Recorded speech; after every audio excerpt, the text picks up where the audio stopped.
Well, I've got my carrots all peeled. Next, I'm going to chop them up and I am going to blanch them for about, 3 minutes or so. The water is just about ready to boil, so I better get cutting. Okay, our carrots are ready. I've got them all diced up. No particular size, it doesn't matter, just chop them up.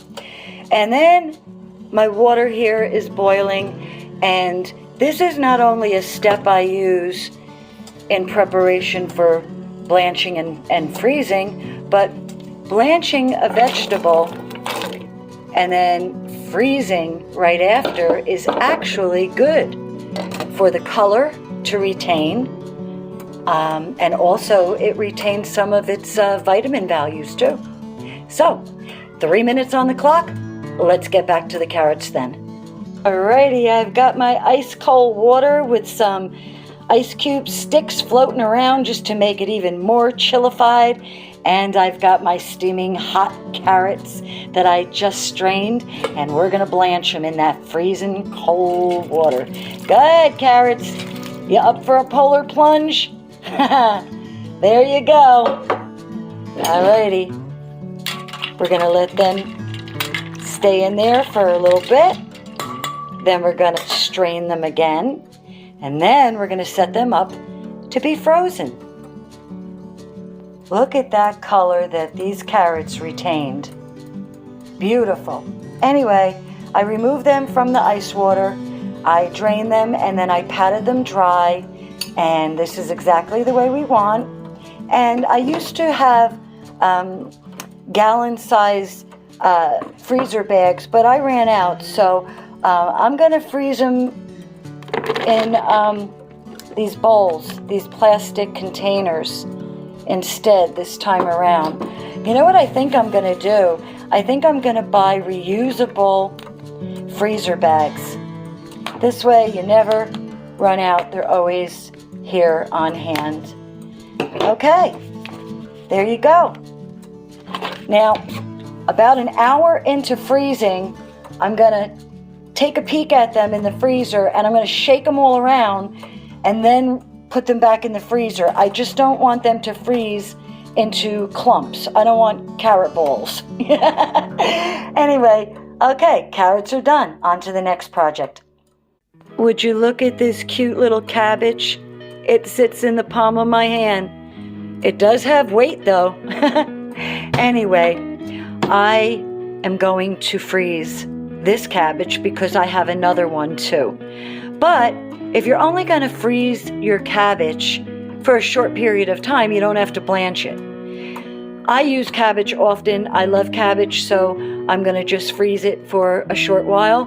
So all I have to do right now is just cut this little baby up, get out some containers, and freeze it with the carrots.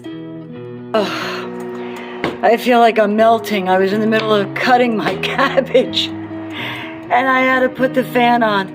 I'm having a hot flash. Oh my God. Cabbage break.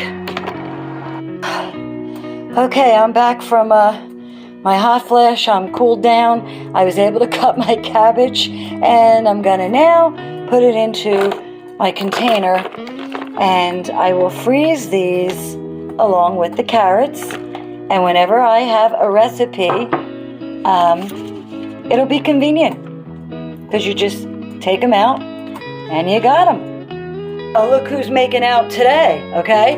Not only do the deer get a bowl full of carrot scraps, but when I cored out the center of the cabbage and removed some of the leaves, they made out like bandits. They're getting that bowl too. Here's the carrots that we did before and stuck in the freezer. They've been in there about an hour. I'm just gonna shake them around before I put them back in to freeze them again some more, because we don't want carrot clumpy balls. So we want them to freeze individually the way that I had cut them up. All right, they're going back in. And here is our cabbage, and that is going to join our carrots in the freezer. Well, you know something? I wanted to get a lot accomplished today, and I'm doing just that. In the crock pot, I cut up some chicken breast and I put it in there with a white sauce that I mixed up. A little bit of flour, a little bit of butter, a little bit of water, and some seasonings. And I put some fresh basil in there too that I ripped up real fine.